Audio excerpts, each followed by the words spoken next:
जो करेगा सो पाएगा।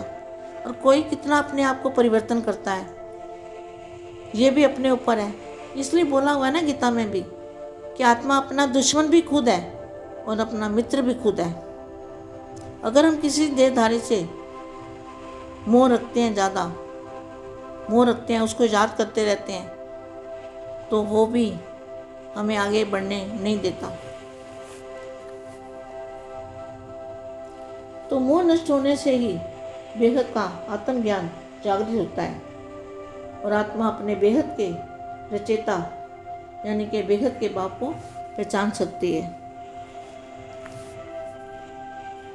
सिर्फ भगवान में मोह होगा।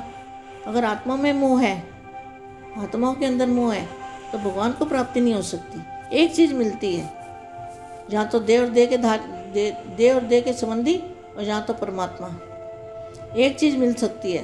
कहते हैं ना, एक म्यान में वो क्या बोलते हैं, दो तलवारें नहीं रह सकती। एक म्यान में एक ही तलवार होती है। मोह भी एक माया का ही रूप है। जब मनुष्य का मोह नष्ट होता है तभी वो भगवान की खोज में निकलता है। जिनसे वह मोह करता है उन्हीं से जब दुख मिलता है, जिनको मोह करता है उन्हीं वही आत्मा उनको दुख देती है। ऐसा नहीं है आज आपके साथ वो आत्मा अच्छी है और आप उनसे मोह कर रहे हो, तो कल वो आत्मा आपको लात लगा सकती है, तब आपको होश आता है। तो मनुष्य का मोह नष्ट होता है तभी वो भगवान को याद करता है, भगवान की खोज करता है। जिनसे वह मोह करता है उनसे जब उनको दुख मिलता है तो वह देह और देह के देहधारी से मोह भंग हो जाता है। आत्मा का मोह भंग कैसे होता है? जब देहधारियों से दुख मिलता है, जब तक वो उनकी बातें मानते रहते हैं तब तक मोह करते हैं और एक मिनट में लात मार देंगे, तो क्या हो गया? फिर मोह भंग हो जाता है कि भाई जिसको मैं इतना चाहता था, मोह करता था, एक मिनट में वो मेरे को लात मार के चला गया, तो क्या होगा? मोह भंग हो जाएगा। तो जैसे बड़े बड़े महात्मा लोग गृहस्थ घर गृहस्थ छोड़ करके, बाल बच्चे छोड़ करके जंगलों में चले जाते थे मोह त्यागने के लिए, मोह त्याग के चले जाते थे सच्चाई को ढूंढने के लिए, मगर सच्चाई को पा नहीं सकते थे, फिर भी घर बार छोड़ के चले जाते थे, तपस्या करने जंगलों में चले जाते थे।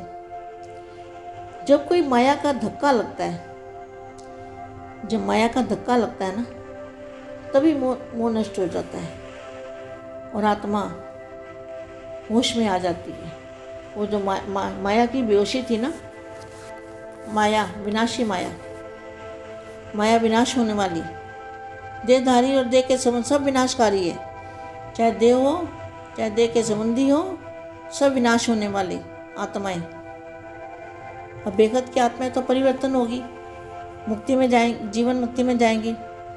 और जो हद वाली आत्माएं हैं वो हद में मुक्ति को प्राप्त होगी। अब ऐसा समय आ गया है।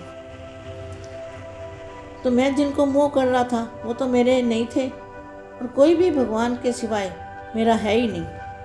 जब इंसान मनुष्य के दिमाग में ये बात आ जाती है कि भगवान के सिवा मेरा कोई नहीं है, जिनसे मैं मोह करता था वो भी मेरे नहीं है और भगवान के सिवा मेरा कोई नहीं है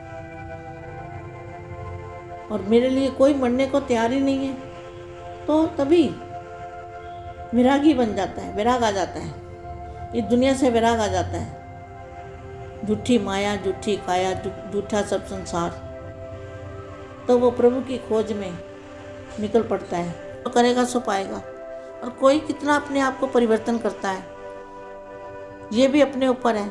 इसलिए बोला हुआ है ना गीता में भी कि आत्मा अपना दुश्मन भी खुद है और अपना मित्र भी खुद है।